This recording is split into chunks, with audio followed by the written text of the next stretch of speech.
नमस्कार। आकाशवाणी से प्रस्तुत है समाचार संध्या।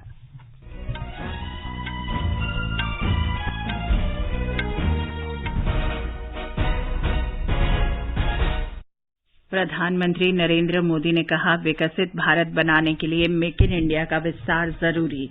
प्रधानमंत्री ने मंगलुरु में 3,800 करोड़ रुपए की विभिन्न विकास परियोजनाओं का लोकार्पण और शिलान्यास किया।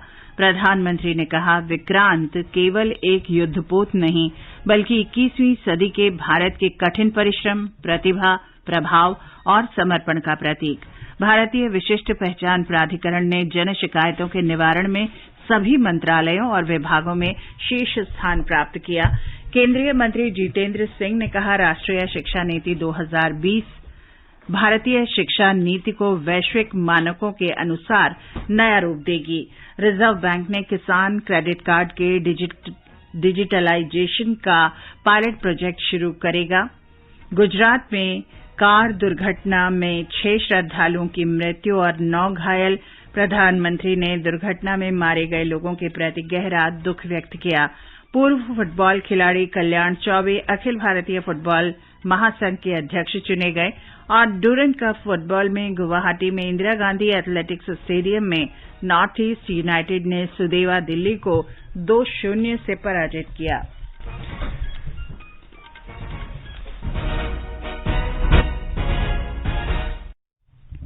समाचार संध्या में नीलम मलकानिया के साथ मैं चंद्रिका जोशी। प्रधानमंत्री नरेंद्र मोदी ने आज कर्नाटक के मंगलुरु में लगभग 3,800 करोड़ रुपए की विकास परियोजनाओं का लोकार्पण और शिलान्यास किया।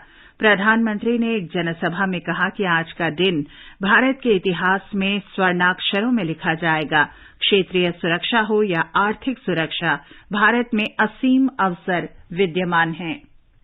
भारत की समुद्री ताकत के लिए बहुत बड़ा दिन है।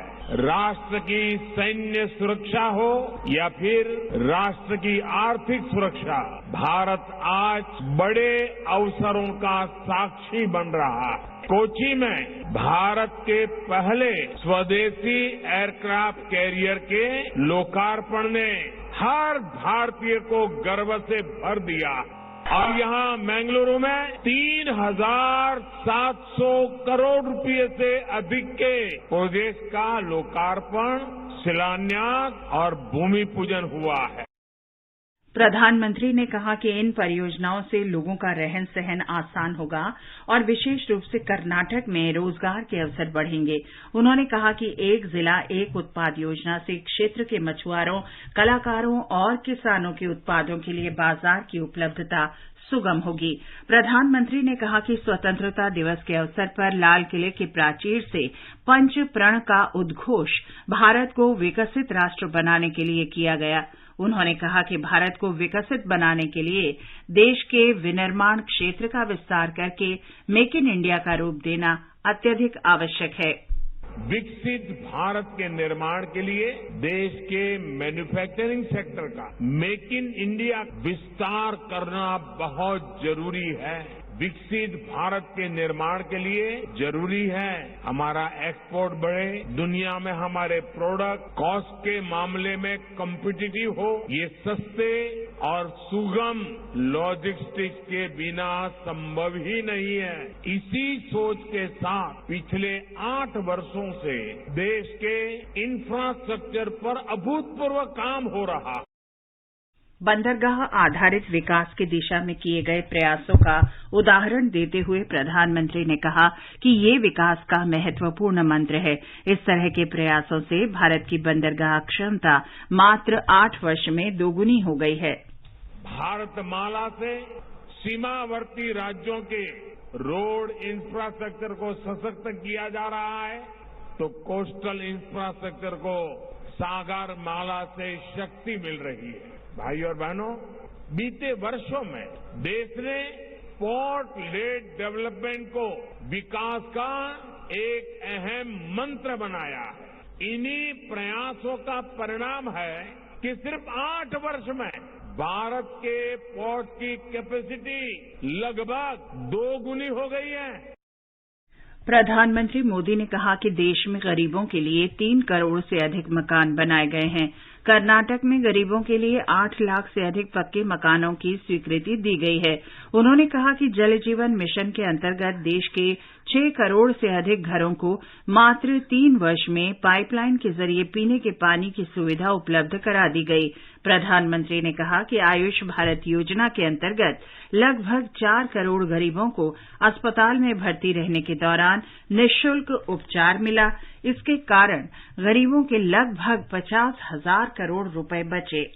आयुष्मान भारत योजना के तहत देश के करीब करीब 4 करोड़ गरीबों को अस्पताल में भर्ती रहते हुए मुफ्त इलाज मिल चुका है। इससे गरीबों के करीब करीब 50,000 करोड़ रुपए खर्च होने से बचे हैं। आयुष्मान भारत का लाभ कर्नाटका के भी 30 लाख से अधिक गरीब मरीजों को मिला है।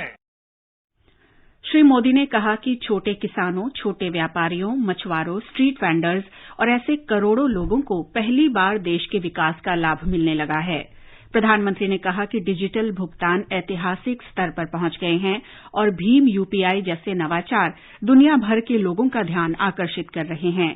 उन्होंने कहा कि लगभग 6 लाख किलोमीटर ऑप्टिकल फाइबर बिछाकर आज ग्राम पंचायतों को इंटरनेट से जोड़ा जा रहा है। 5G की सुविधा इस क्षेत्र में नई क्रांति लाने जा रही है। प्रधानमंत्री ने कहा कि कोरोना काल के दौरान भारत की नीतियों और निर्णयों ने देश के विकास में महत्वपूर्ण भूमिका निभाई। जीडीपी के जो आंकड़े आए हैं वो दिखा रहे हैं कि भारत ने कोरोना काल में जो नीतियां बनाई, जो निर्णय लिए, वो कितने महत्वपूर्ण थे। पिछले साल इतने ग्लोबल डिसरप्शन के बावजूद भारत ने $670 बिलियन यानी 50 लाख करोड़ रुपए का टोटल एक्सपोर्ट किया। श्री मोदी ने कहा कि चुनौतियों का सामना करते हुए भारत ने 31 लाख करोड़ रुपए का रिकॉर्ड निर्यात किया। प्रधानमंत्री ने कहा कि देश की वृद्धि से संबंधित प्रत्येक क्षेत्र आज पूरी क्षमता से आगे बढ़ रहा है। उन्होंने कहा कि डबल इंजन की सरकार से देशवासियों की आकांक्षाएं पूरी हो रही हैं।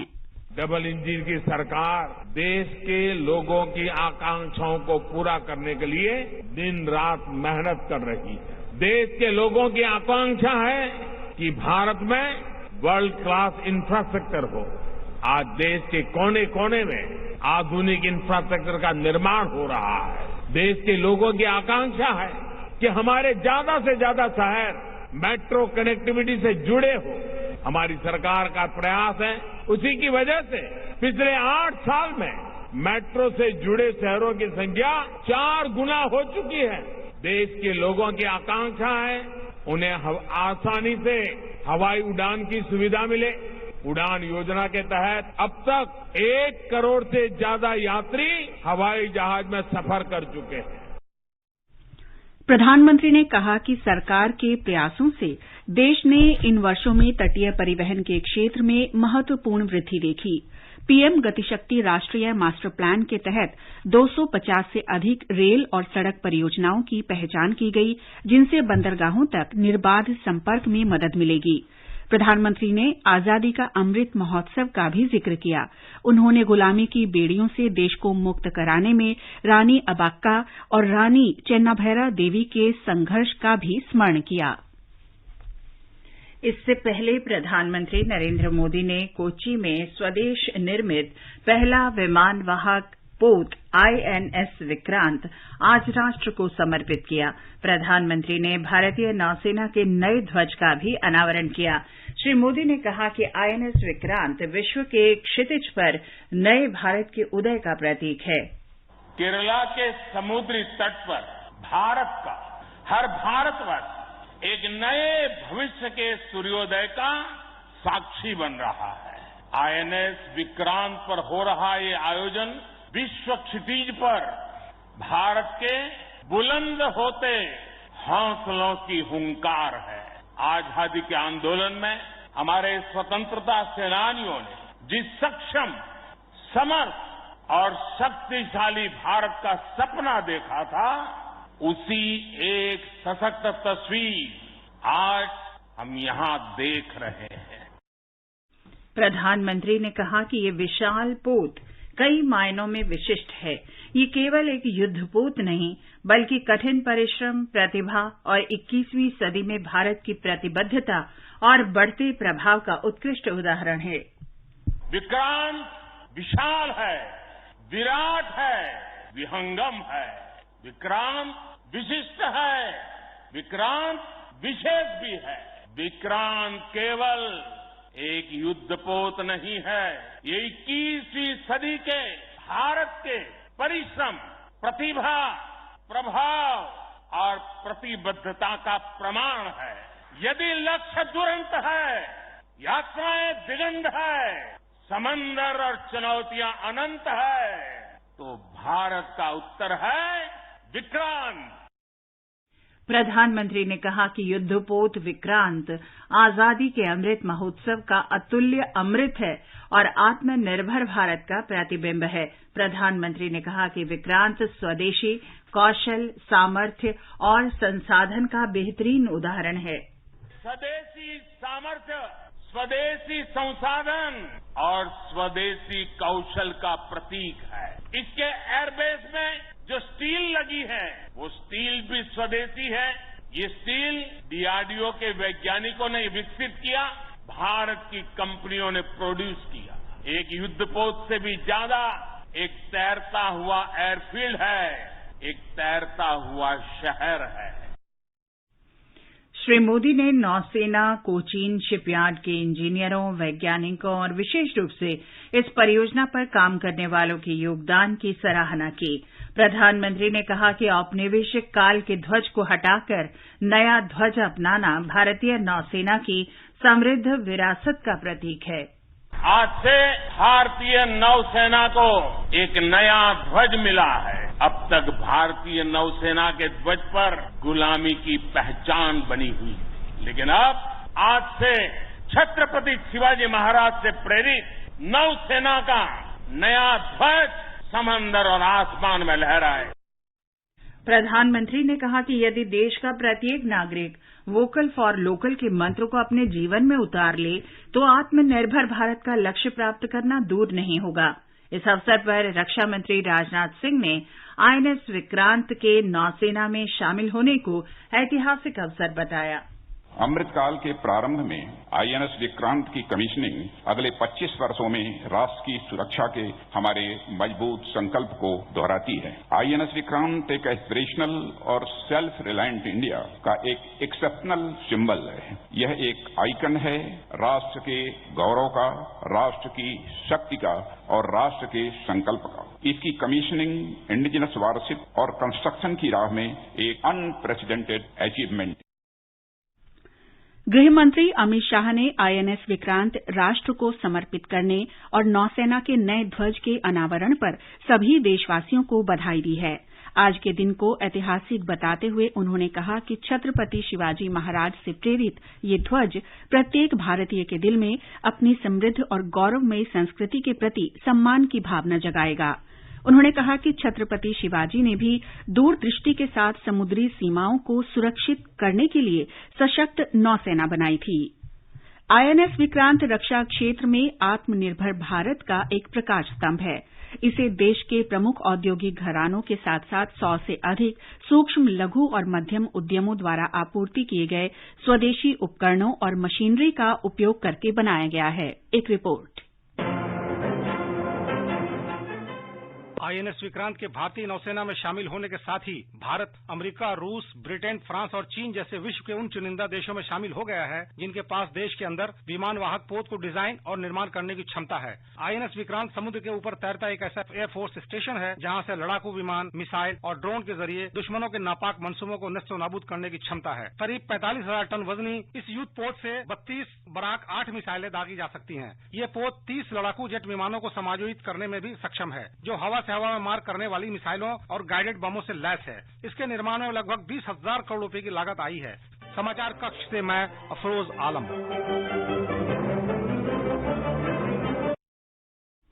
ये समाचार हमारी वेबसाइट newsonair.com/hindi और हमारे mobile app news on AIR पर भी उपलब्ध हैं।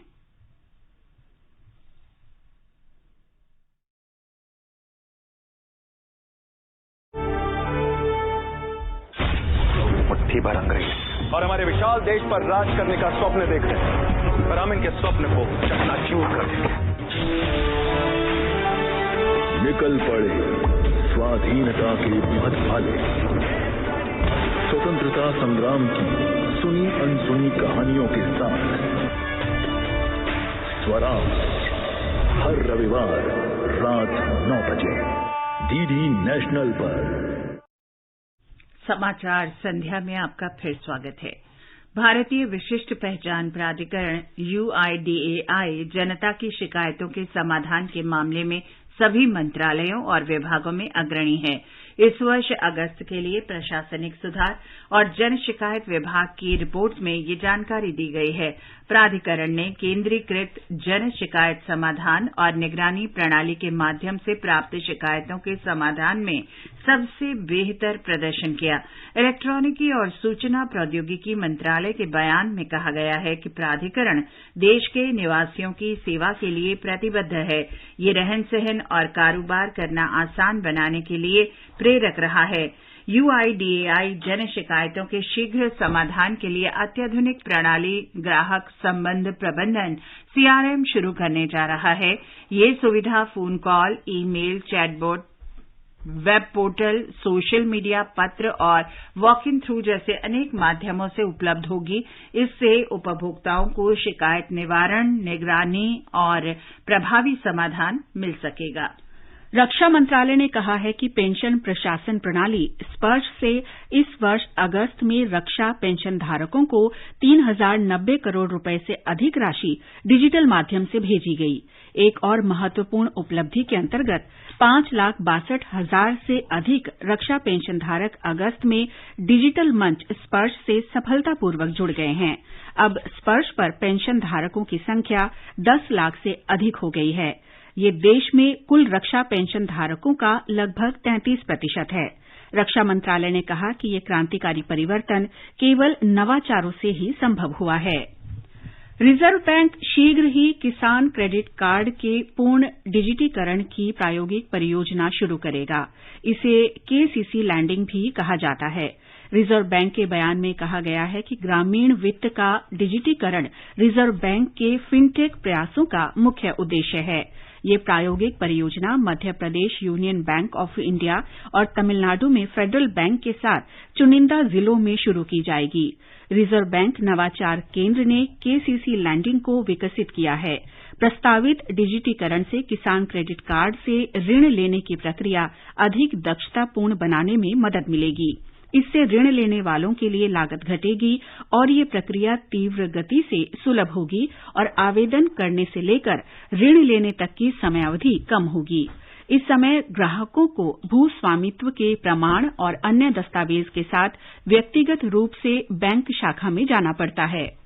कार्मिक, लोक शिकायत और पेंशन राज्य मंत्री जितेंद्र सिंह ने कहा है कि राष्ट्रीय शिक्षा नीति 2020 भारत की शिक्षा नीति को वैश्विक मानकों के अनुसार नया रूप देगी। वे आज नई दिल्ली में PhD chamber of commerce and industries के शिक्षा सम्मेलन को संबोधित कर रहे थे। जितेंद्र सिंह ने कहा कि राष्ट्रीय शिक्षा नीति स्वतंत्रता के बाद से भारत में सबसे बड़ा सुधार है। इसमें भारत की वर्तमान आवश्यकताओं को ध्यान में रखा गया है। नई शिक्षा नीति में डिग्री के बजाय छात्रों की प्रतिभा, ज्ञान, कौशल और योग्यता को प्राथमिकता दी गई है। शिक्षा मंत्री धर्मेंद्र प्रधान ने इंडोनेशिया और ऑस्ट्रेलिया के साथ द्विपक्षीय बैठकों में शिक्षा और कौशल के क्षेत्र में सहयोग मजबूत करने का आह्वान किया है। श्री प्रधान ने आज बाली में इंडोनेशिया के शिक्षा मंत्री नदीम अनवर मकरीम के साथ बैठक की। दोनों नेताओं ने शैक्षिक और कौशल विकास साझेदारी के विस्तार पर सार्थक चर्चा की। दोनों ने शिक्षा और कौशल, विशेष रूप से पाठ्यक्रम डिजाइन, एक दूसरे के यहां विद्यार्थियों के प्रवेश और अनुसंधान के क्षेत्रों में सहयोग बढ़ाने के अवसर तलाशने पर भी बल दिया। श्री प्रधान ने ऑस्ट्रेलिया की शिशु शिक्षा और युवा कार्य मंत्री डॉ एनी अली के साथ भी द्विपक्षीय बैठक की। शिक्षा मंत्री ने कहा कि भारत और ऑस्ट्रेलिया के बीच उच्च शिक्षा, अनुसंधान और कौशल विकास के क्षेत्र में ठोस सहयोग है।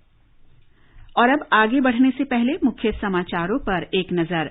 प्रधानमंत्री नरेंद्र मोदी ने कहा, विकसित भारत बनाने के लिए मेक इन इंडिया का विस्तार जरूरी। प्रधानमंत्री ने बेंगलुरु में 3,800 करोड़ रुपए की विभिन्न विकास परियोजनाओं का लोकार्पण और शिलान्यास किया। प्रधानमंत्री ने कहा, विक्रांत केवल एक युद्धपोत नहीं बल्कि 21वीं सदी के भारत के कठिन परिश्रम, प्रतिभा, प्रभाव और समर्पण का प्रतीक। भारतीय विशिष्ट पहचान प्राधिकरण ने जन शिकायतों के निवारण में सभी मंत्रालय और विभागों में शीर्ष स्थान प्राप्त किया। केंद्रीय मंत्री जितेंद्र सिंह ने कहा, राष्ट्रीय शिक्षा नीति 2020 भारतीय शिक्षा नीति को वैश्विक मानकों के अनुसार नया रूप देगी। रिजर्व बैंक शीघ्र ही किसान क्रेडिट कार्ड के पूर्ण डिजिटीकरण की प्रायोगिक परियोजना शुरू करेगा। गुजरात में कार दुर्घटना में 6 श्रद्धालुओं की मृत्यु और 9 घायल। प्रधानमंत्री ने दुर्घटना में मारे गए लोगों के प्रति गहरा दुख व्यक्त किया। पूर्व फुटबॉल खिलाड़ी कल्याण चौबे अखिल भारतीय फुटबॉल महासंघ के अध्यक्ष चुने गए और डुरंट कप फुटबॉल में गुवाहाटी में इंदिरा गांधी एथलेटिक्स स्टेडियम में नॉर्थ ईस्ट यूनाइटेड ने सुदेवा दिल्ली को 2-0 से मात दी। गुजरात के अरावली जिले में आज सुबह एक कार की टक्कर से 6 श्रद्धालुओं की मौत हो गई और 9 अन्य घायल हो गए। ये दुर्घटना अरावली के मालपुर तालुका के कृष्णापुर गांव के पास हुई। पुलिस के अनुसार श्रद्धालु पैदल अंबाजी मंदिर की ओर जा रहे थे। मुख्यमंत्री भूपेंद्र पटेल ने पीड़ितों के परिवारों के प्रति गहरी संवेदना व्यक्त करते हुए प्रत्येक मृतक के निकट परिजन को मुख्यमंत्री राहत कोष से 4-4 लाख रुपए और घायलों को 50-50 हजार रुपए की अनुग्रह राशि देने की घोषणा की है। प्रधानमंत्री नरेंद्र मोदी ने दुर्घटना में मारे गए लोगों के प्रति गहरा दुख व्यक्त किया है। श्री मोदी ने दुर्घटना में घायल लोगों के शीघ्र स्वस्थ होने की कामना की है। उन्होंने कहा कि पीड़ितों को हर संभव सहायता उपलब्ध कराई जा रही है। ये समाचार आकाशवाणी से प्रसारित किए जा रहे हैं। ताजा समाचार जानने के लिए आप हमारे Twitter handle @AIR News Hindi को फॉलो कर सकते हैं। कंपटीशन की अगर आप कर रहे हैं तैयारी तो उनके लिए ऑल इंडिया रेडियो पर हम लाए हैं अभ्यास, एक ऐसा कार्यक्रम जिसमें आप पूछेंगे सवाल व्हाट्सएप नंबर 9289094044 पर या फिर ईमेल करेंगे abhyas.airnews@gmail.com पर और हमारे विशेषज्ञ देंगे इसका जवाब। आपका अभ्यास हमारा प्रयास। ये आकाशवाणी है। भारत का सबसे बड़ा लोक सेवा प्रसारक आकाशवाणी देश की स्वतंत्रता के बाद पिछले 75 वर्षों से देश भर के 1 अरब 30 करोड़ से अधिक नागरिकों तक सूचना और समाचार पहुंचा रहा है।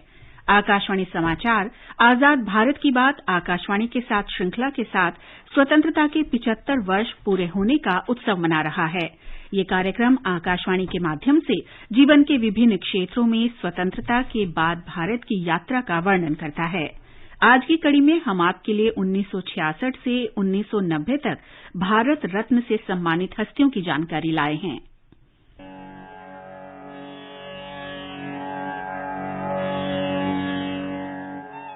भारत का सर्वोच्च नागरिक सम्मान भारत रत्न पुरस्कार है, जो 1954 में स्थापित किया गया था। ये किसी भी क्षेत्र में असाधारण सार्वजनिक सेवा के लिए प्रदान किया जाता है। ये पुरस्कार भारत के राष्ट्रपति द्वारा प्रदान किया जाता है। अब तक 48 प्रख्यात हस्तियों को भारत रत्न से सम्मानित किया जा चुका है। 1966 में भारत के दूसरे प्रधानमंत्री लाल बहादुर शास्त्री को मरणोपरांत इस पुरस्कार से सम्मानित किया गया था। 1971 में देश की पहली महिला प्रधानमंत्री श्रीमती इंदिरा गांधी को ये पुरस्कार दिया गया था।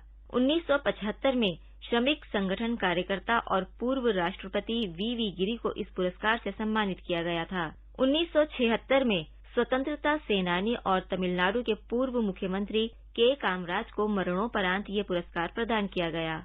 1980 में मिशनरीज ऑफ चैरिटी की संस्थापक मदर टेरेसा को सम्मानित किया गया। 1983 में समाज सुधारक और महात्मा गांधी के करीबी सहयोगी आचार्य विनोबा भावे को मरणोपरांत ये पुरस्कार दिया गया। When they lose contact with nature, जिन राष्ट्रों का परिचय रहा नहीं आसपास की कुदरत के साथ, वो नेशंस क्षीण होते हैं, उनका क्षय होता है।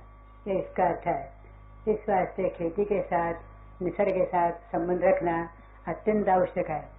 इससे वेद में एक वाक्य है, वेद के वाक्य का अर्थ यह है कि सृष्टि में होना चाहिए सौंदर्य और समाज में होना चाहिए सौजन्य। 1987 में स्वतंत्रता संग्राम में बढ़ चढ़कर हिस्सा लेने वाले खान अब्दुल गफ्फार खान भारत रत्न पुरस्कार पाने वाले पहले गैर नागरिक थे। 1988 में अभिनेता और तमिलनाडु के पूर्व मुख्यमंत्री MG रामचंद्रन को मरणोपरांत ये पुरस्कार प्रदान किया गया था। 1990 में भारतीय संविधान के शिल्पी और समाज सुधारक डॉक्टर भीम राव अम्बेडकर को मरणोपरांत इस पुरस्कार से सम्मानित किया गया। Let us leave aside slogan. Let us leave aside words which frighten people. Let us even make concession to the prejudices of our opponents. Bring them in so that they may willingly join with us on marching upon that road, which, as I said, if we walk long enough, must necessarily lead us to unity.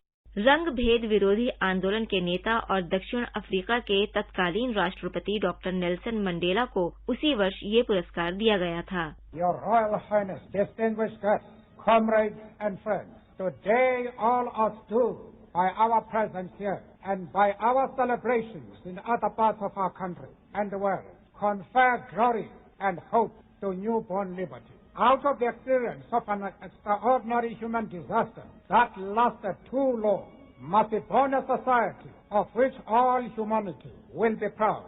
Our daily deeds as ordinary South Africans must produce an actual South African reality. समाचार कक्ष से मैं Naeem Akhtar.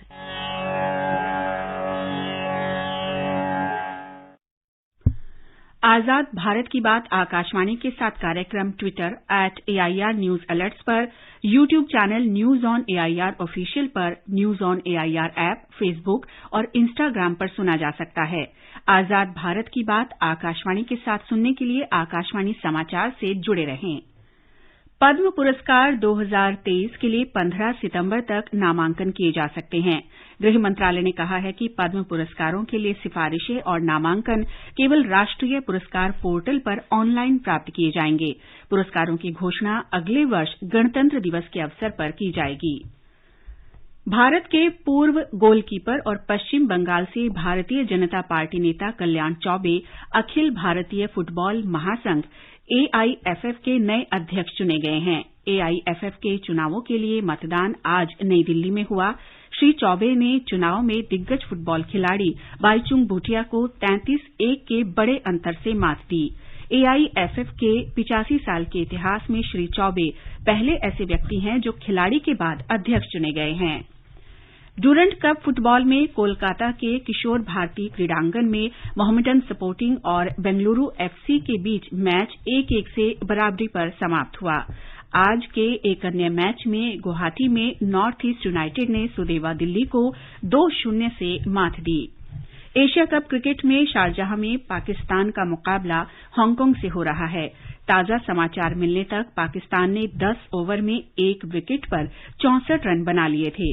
Hong Kong ने toss जीतकर गेंदबाजी करने का फैसला किया। अंतर्राष्ट्रीय स्तर पर T20 क्रिकेट में दोनों टीमें पहली बार आमने सामने हैं। इस मैच को जीतने वाली टीम सुपर 4 में अपना स्थान बना लेगी। और अंत में मुख्य समाचार एक बार फिर। प्रधानमंत्री नरेंद्र मोदी ने कहा, विकसित भारत बनाने के लिए मेक इन इंडिया का विस्तार जरूरी। प्रधानमंत्री ने बेंगलुरु में 3,800 करोड़ रुपए की विभिन्न विकास परियोजनाओं का लोकार्पण और शिलान्यास किया। प्रधानमंत्री ने कहा, विक्रांत केवल एक युद्धपोत नहीं बल्कि 21वीं सदी के भारत के कठिन परिश्रम, प्रतिभा, प्रभाव और समर्पण का प्रतीक। भारतीय विशिष्ट पहचान प्राधिकरण ने जन शिकायतों के निवारण में सभी मंत्रालयों और विभागों में शीर्ष स्थान प्राप्त किया। केंद्रीय मंत्री जितेंद्र सिंह ने कहा, राष्ट्रीय शिक्षा नीति 2020 भारतीय शिक्षा नीति को वैश्विक मानकों के अनुसार नया रूप देगी। रिजर्व बैंक शीघ्र ही किसान क्रेडिट कार्ड के पूर्ण डिजिटीकरण की प्रायोगिक परियोजना शुरू करेगा। गुजरात में कार दुर्घटना में 6 श्रद्धालुओं की मौत और 9 घायल। प्रधानमंत्री ने दुर्घटना में मारे गए लोगों के प्रति गहरा दुख व्यक्त किया। पूर्व फुटबॉल खिलाड़ी कल्याण चौबे अखिल भारतीय फुटबॉल महासंघ के अध्यक्ष चुने गए। इसके साथ ही समाचार संध्या का ये अंक समाप्त हुआ। नमस्कार।